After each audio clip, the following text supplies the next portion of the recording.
इतिहास के रोचक संसार में आपका स्वागत है मित्रों। इतिहास पाठ में आज हम बात करेंगे शकों की। शकों के सिलसिले में अब तक हम 6 बार मिल चुके हैं और आज 7वीं बार मिल रहे हैं। आज हम बात प्रारंभ करेंगे रुद्रदामन से। 130 ईस्वी के आंधो अभिलेख में चष्टन के साथ रुद्रदामन शासन करते हुए दिखाया गया है। इतिहास में यह महाक्षत्रप रुद्रदामन प्रथम के नाम से प्रख्यात है। साहित्य में इसका नाम कई बार आया है। आंधो अभिलेख से प्रकट होता है कि उसने चष्टन के साथ शासन किया था। अभिलेख में चष्टन और रुद्रदामन दोनों के साथ राजा की उपाधि का समान रूप से प्रयोग हुआ है। इससे अनुमान किया जा सकता है कि उस समय भी रुद्रदामन चष्टन की अधीनता में शासन कर रहा था। कदाचित दोनों के अधिकार समान थे। स्पार्टा में द्वैराज्य की प्रथा थी। कौटिल्य ने अपने अर्थशास्त्र में भी उसका उल्लेख किया है। उसी द्वैराज्य प्रणाली का ज्वलंत उदाहरण हमें चष्टन और रुद्रदामन के साथ मिलता है। आंधो अभिलेख की तिथि 52 शक संवत अर्थात 130 ईस्वी है। इस समय रुद्रदामन चष्टन के साथ सिंहासनासीन था, लेकिन कुछ विद्वानों का मत है कि रुद्रदामन 140 ईस्वी के बाद सिंहासन पर बैठा, क्योंकि 140 ईस्वी के लगभग लिखे गए अपने भूगोल में टॉलमी उज्जैन के राजा चष्टन का ही उल्लेख करता है। लेकिन यहाँ हमें ध्यान रखना चाहिए कि टॉलमी ने भूगोल लिखा है, इतिहास नहीं लिखा। कदाचित दोनों शासकों में से उसने वयोवृद्ध शासक चष्टन का ही नाम लिखा जाना अधिक उचित समझा। जूनागढ़ अभिलेख रुद्रदामन की प्रशस्ति है। इसकी तिथि 72 शक संवत अर्थात 150 ईस्वी है। इससे प्रकट होता है कि रुद्रदामन ने कम से कम 150 ईस्वी तक अवश्य राज्य किया। रुद्रदामन ने चांदी की मुद्राएं बनवाई। समस्त मुद्राओं में उसके लिए महाक्षत्रप उपाधि का प्रयोग किया गया है। इन मुद्राओं में उसके पिता जयदामन का नाम भी मिलता है। कुछ मुद्राओं पर जयदामन पुत्रस लिखा है और कुछ पर जयदाम पुत्रस। बाद वाली मुद्राओं पर रुद्रदामन की आकृति वृद्धावस्था की सी लगती है। इससे प्रकट होता है कि वह दीर्घकालीन शासन करने के पश्चात मृत्यु को प्राप्त हुआ था। आंधो अभिलेख से प्रकट होता है कि चष्टन और रुद्रदामन सम्मिलित रूप से कच्छ प्रदेश पर शासन कर रहे थे।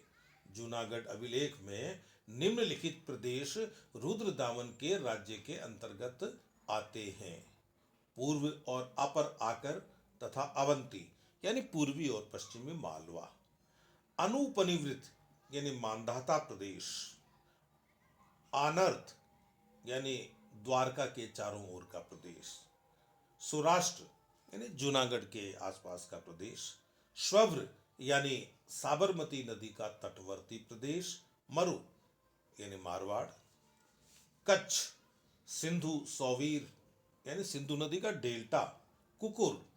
सरकार के अनुसार यह उत्तरी काठियावाड़ था या काठियावाड़ में कहीं कोई क्षेत्र था।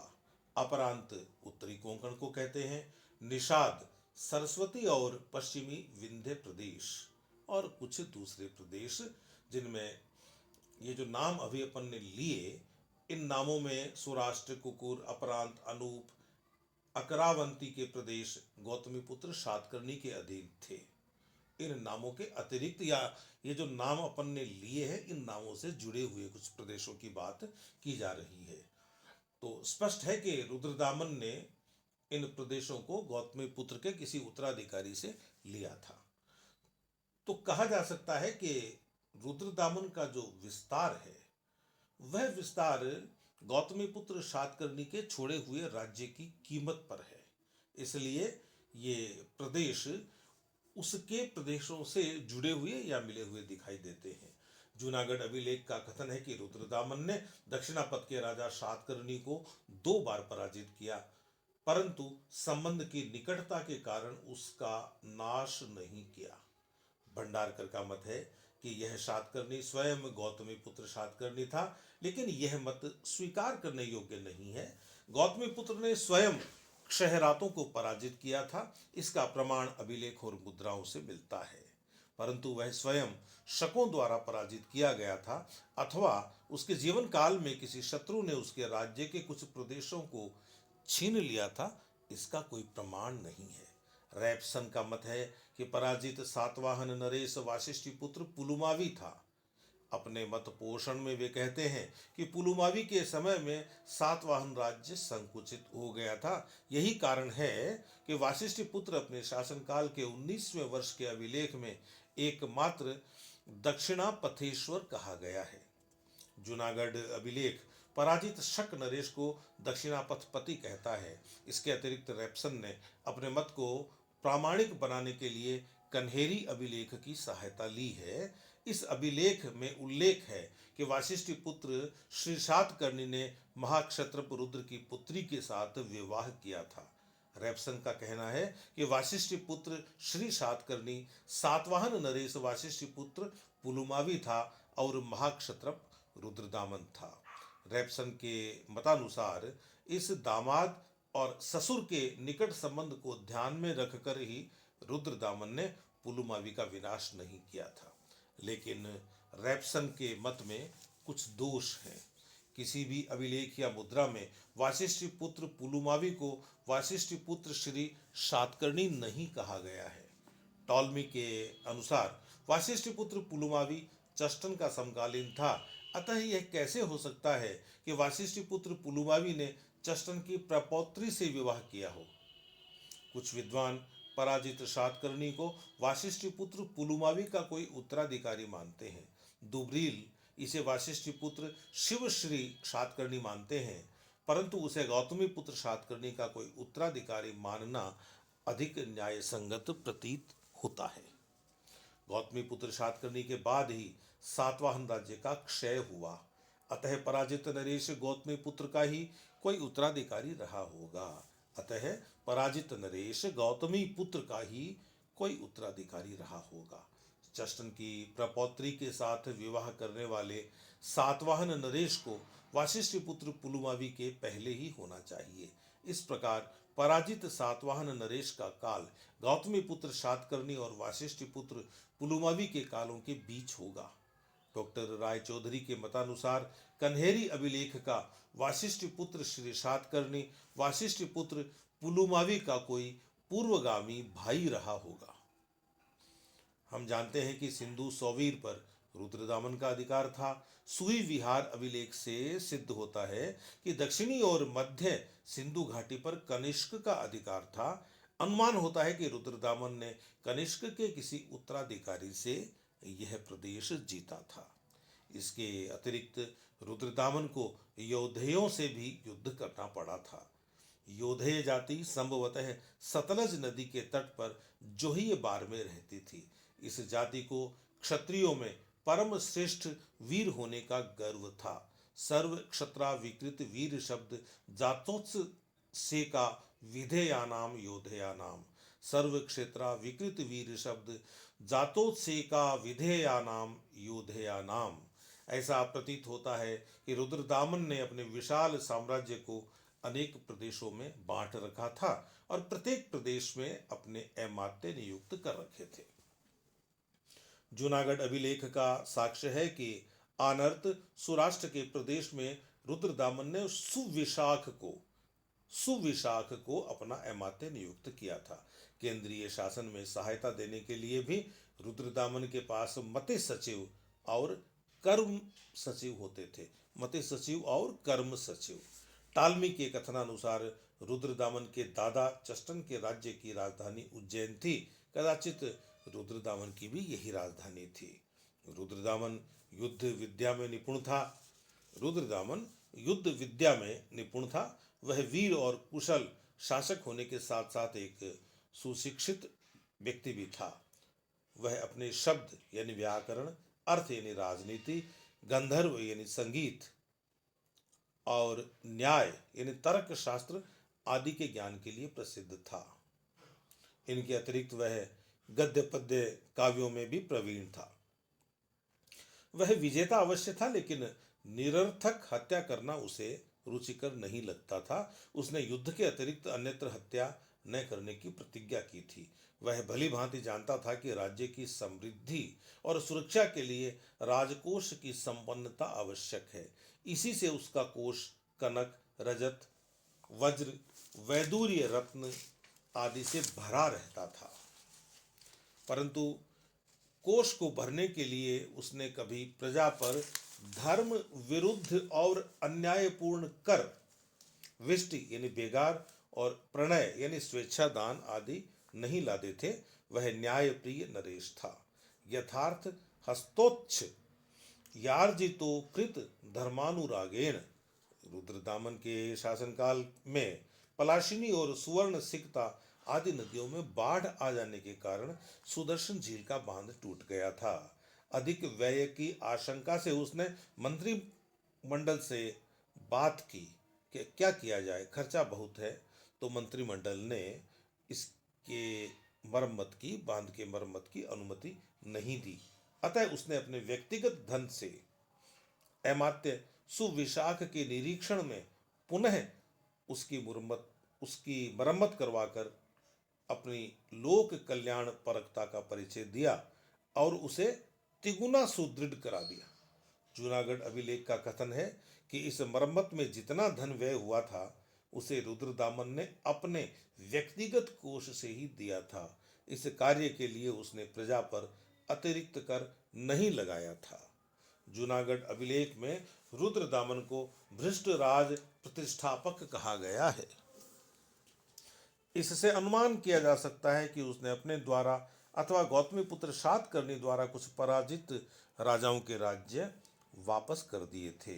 यही अभिलेख उसके अनेक स्वयंवर समारोह में जाने और अनेक राजकुमारियों से विवाह करने की बात भी करता है। नरेंद्र कन्या स्वयंवरा ने कमाल्य प्राप्त दामना। उसका नाम, उसकी राजभाषा यानी संस्कृत, उसकी मंत्री परिषद, उसके अधीन विषय, उसके विवाह सभी मिलकर एक ही बात को प्रमाणित करते हैं कि उसका पूरी तरह भारतीयकरण हो गया था। रुद्रदामन प्रथम के पश्चात दामगसद प्रथम उसके राज्य का उत्तराधिकारी बना।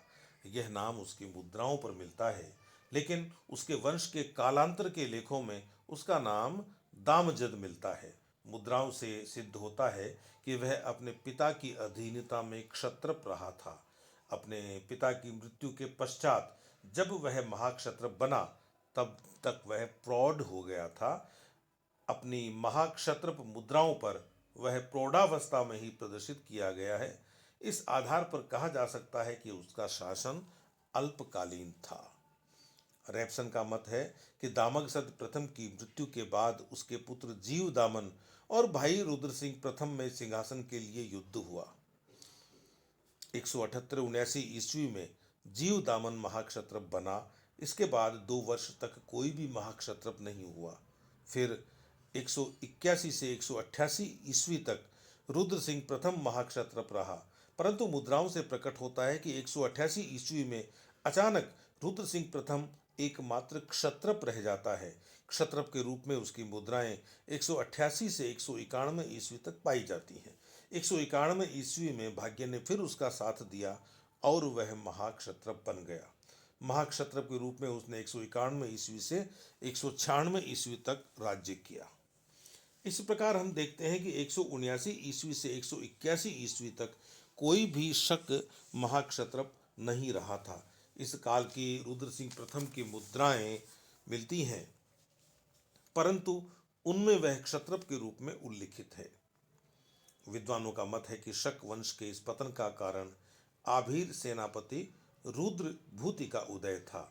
181 ईस्वी के गुंड अभिलेख में इस सेनापति द्वारा एक तालाब खुदवाने का उल्लेख है। इस अभिलेख में किसी भी महाक्षत्रप का नाम नहीं आता, एकमात्र रुद्र सिंह का उल्लेख है और वह भी क्षत्रप के रूप में। प्रतीत होता है कि इस काल में सत्ता रुद्रभूति आभीर के हाथ में चली गई थी और रुद्र सिंह उसके अधीन एक क्षत्रप रह गया था। लेकिन शीघ्र ही रुद्र सिंह प्रथम ने अपने वंश का पुनरुद्धार किया और 181 ईस्वी में वह पुनः महाक्षत्रप बन गया। 188 ईस्वी तक वह इस पद पर रहा। 188 से 190 ईस्वी तक फिर कोई महाक्षत्रप नहीं हुआ। भंडारकर और अल्तेकर के मतानुसार ये वर्ष दूसरे आभीर नेता ईश्वर दत्त के उदय के वर्ष थे। वह 2 वर्ष तक महाक्षत्रप रहा। इस काल में भी रुद्र सिंह प्रथम को क्षत्रप के रूप में ही कार्य करना पड़ा। लेकिन 191 ईस्वी में रुद्र सिंह प्रथम फिर महाक्षत्रप बन गया और 196 ईस्वी तक स्वतंत्र शासक के रूप में कार्य करता रहा। 196 ईस्वी में कदाचित रुद्र सिंह प्रथम की मृत्यु हो गई और जीवदामन फिर महाक्षत्रप बन गया। उसने 199 ईस्वी तक राज्य किया। इस काल की मुद्राओं पर वह वृद्धावस्था में दिखाया गया है। जीवदामन की मृत्यु के बाद रुद्र सिंह प्रथम का पुत्र रुद्रसेन प्रथम शासक बना। 200 ईस्वी के मूलवासर अभिलेख में उसे राजा महाक्षत्रप स्वामी कहा गया है। मुद्राओं से प्रकट होता है कि इसने 200 ईस्वी से 222 ईस्वी तक शासन किया। मुद्राओं से प्रकट होता है कि रुद्रसेन प्रथम के बाद उसका भाई सिंहदामन गद्दी पर बैठा। तो मित्रों, यह था आज का इतिहास पाठ। फिर मिलेंगे। नमस्कार।